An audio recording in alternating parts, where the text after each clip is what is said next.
ซื่อๆเด้ปลาปานตัวนี้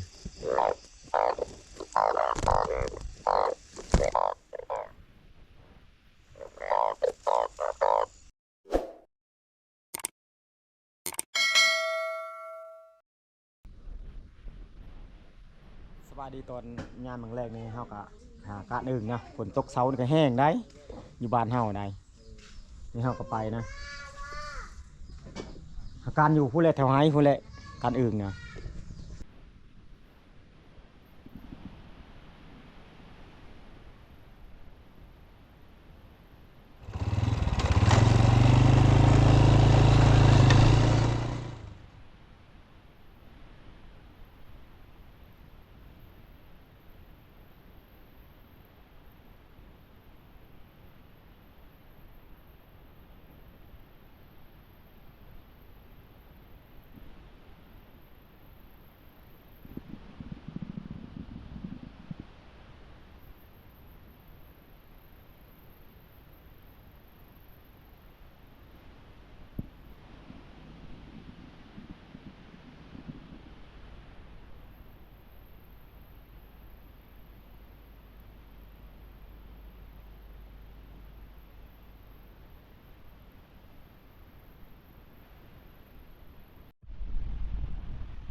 โอ้เสียงอึ่งห้อยแซวอยู่เว้ยนะ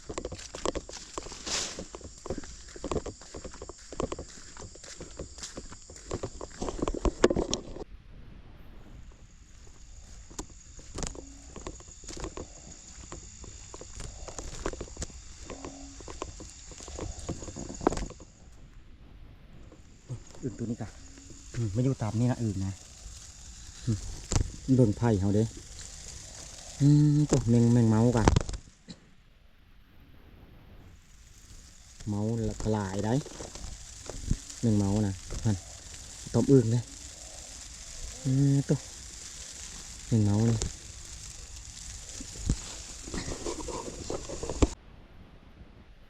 ตัวนี้ก็มีนี่ตัวนี้กะอึ่งอึ่งปลาปานไหนนี่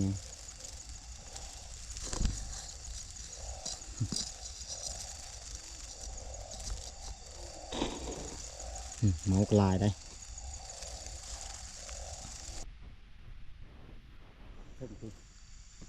อันยังหาตับมาหายนี่อึ่งนะโนนะคนกลายได้มาเป็นไงการอึ่งนะโอ้เสียงแตกโคมแดงอยู่กันคนมาการอึ่ง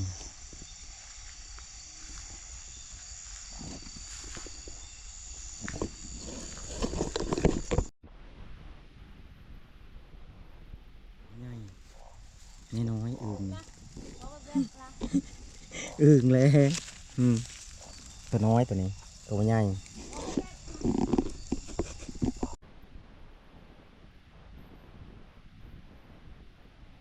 ยาโต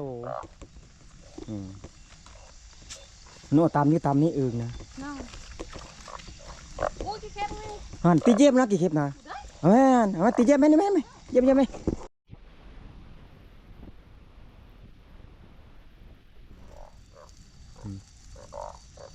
กินแมงเมาเนี่ยกี่เข็บนี่นะฮัน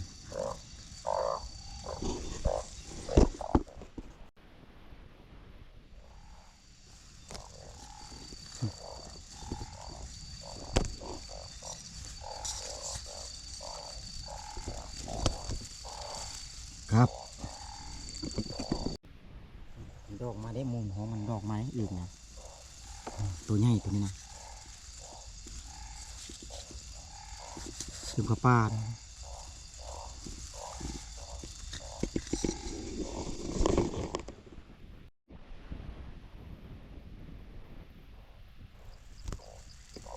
สึกไล่ตัวนี้นะ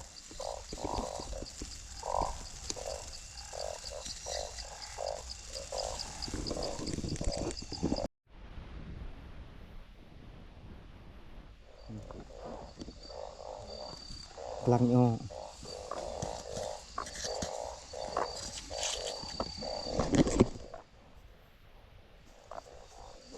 เป็นยางอึ่งไล่นะตัวนี้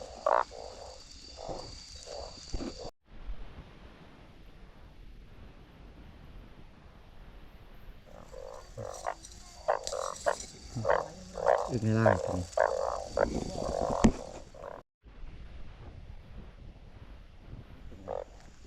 อึ่งไล่นั่นนี่มันอีกอย่างอึ่งสีลายนี่อึ่งไล่ได้มันอีกอย่าง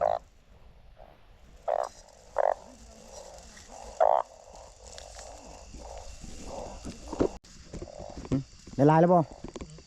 ฮะได้ตัวละเบิ้ง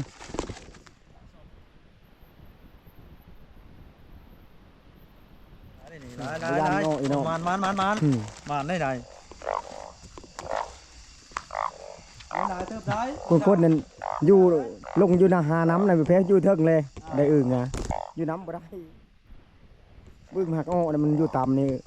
ต่ำป่านี่นี่สีนะมันอยู่ต่ำนี่อึ่งนะอยู่ต่ำเทิงนี่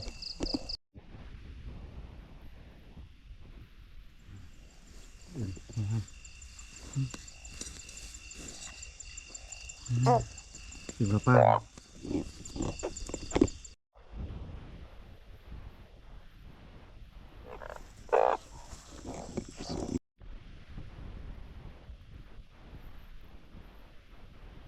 ดอกมากเลยดอกเสื้อมุมท้องเลยอึ่ง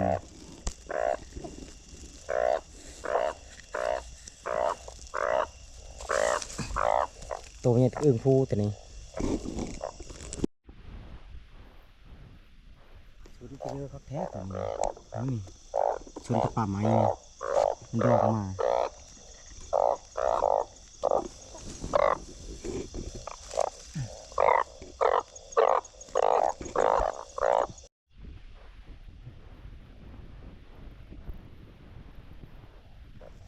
ดอกมาได้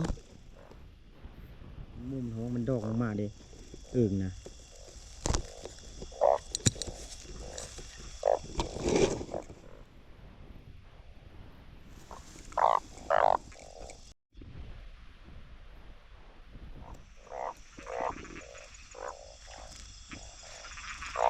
อยู่ตามเดินเลยตามแปลนนี่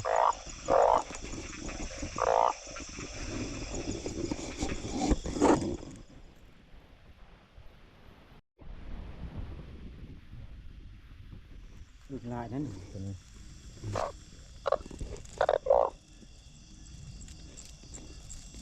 มันอึ่งยางอึ่งลายตัวนี้นะ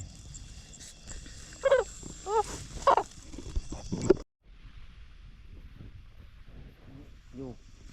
เงาไม้ส่วนเงาไม้นี่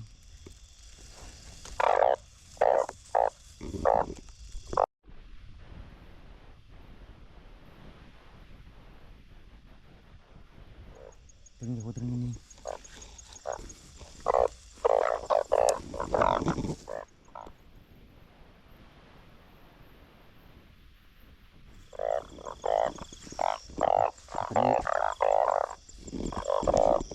อยู่คือเดียวเลยได้อึ่งนะทำไม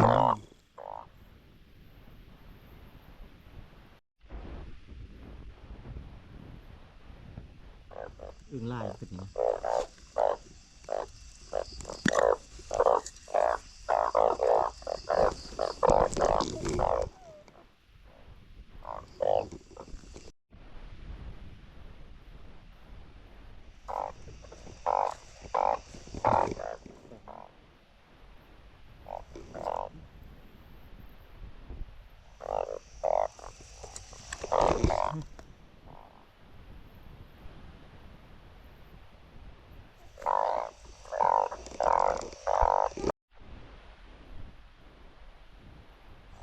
ลายบ่ลายบ่มันไม่ลายมาด้วยลายเลยลายเลย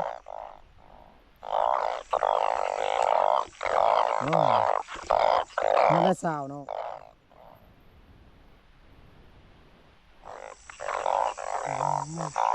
มันจะทำเพิ่มอย่างนี้เองไงมันยามันห้องมันดอกมาเชื่อนะ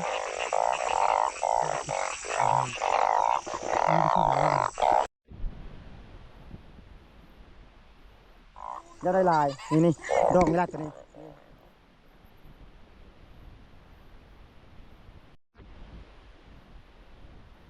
เลยมันตกเลยโอ้ยพอโอ้อ่านเป็นลายเติร์ดได้ทำไมมันตกพอเลยบอเอาหอยเพิ่นบอเอาเยอะหอยบอเจ้านะเอาอึ่งนาวอีเซอร์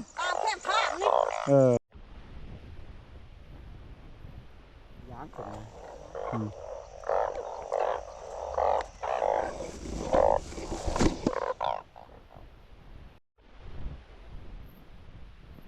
แล้วบอเบิ้งไม่ได้พี่เลยขึ้นหอดนี่มึงไง หอดนี่กำเอาอยู่นี่ละ มาหาอยู่นี่ชะมอยหมดลัง เดี๋ยวหลายคนเอาละ ชิเลอร์ลำอยู่นี่มันเก่านะบอกอยู่นี่การทรมานนะเขาไม่เอาเท่านี้นะเปล่าอ่ะอยู่นี่มีแล้ว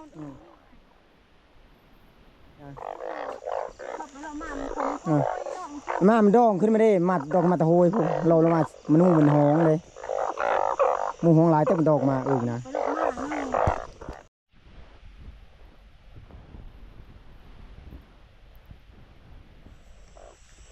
เนี่ยอึ่งลายมันอึ่งใหญ่ตัวนี้อึ่งลายตัวนี้นะ มันชนอยู่ไหมเด้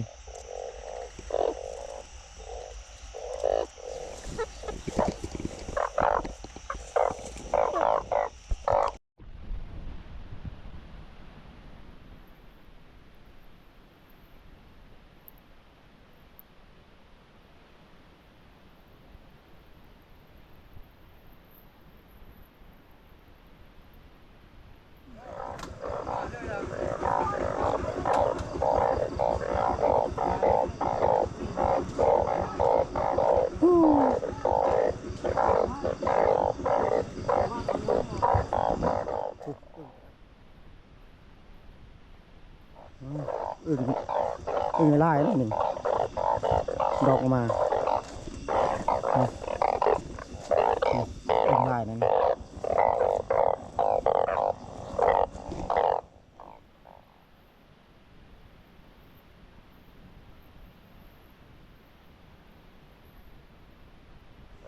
ยังได้ลาย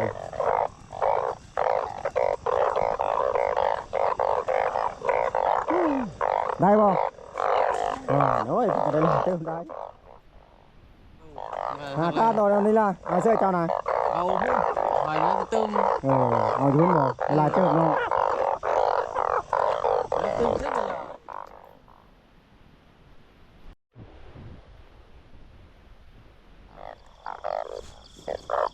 อึ่งเขา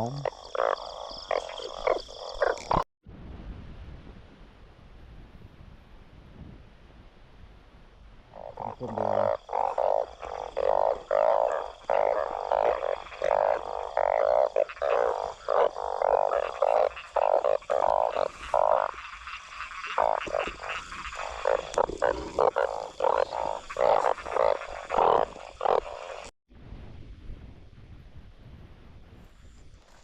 ไม่ใช่เทงเข้ามันเนี่ย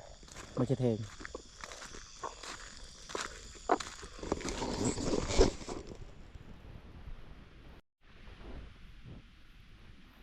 เราพูดน้อย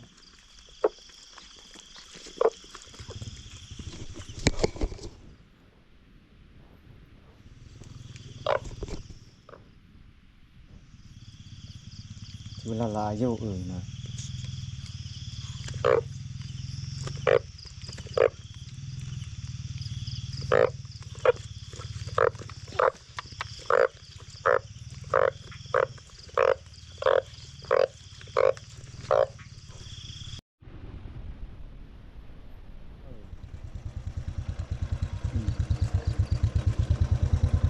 อึ่งจ้ะ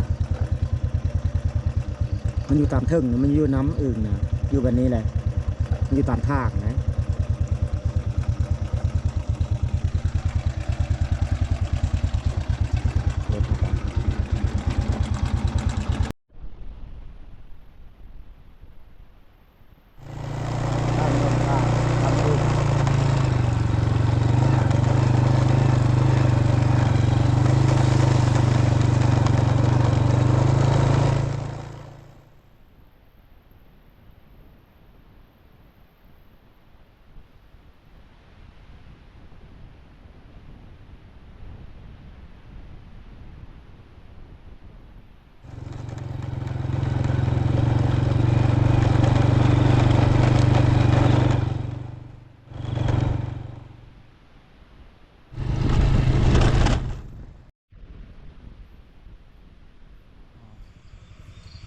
ดูขึ้นน้ำเลยตามทางเลยคือน้ำเนี่ยมันอยู่ไปนึงเลยตามทางเลย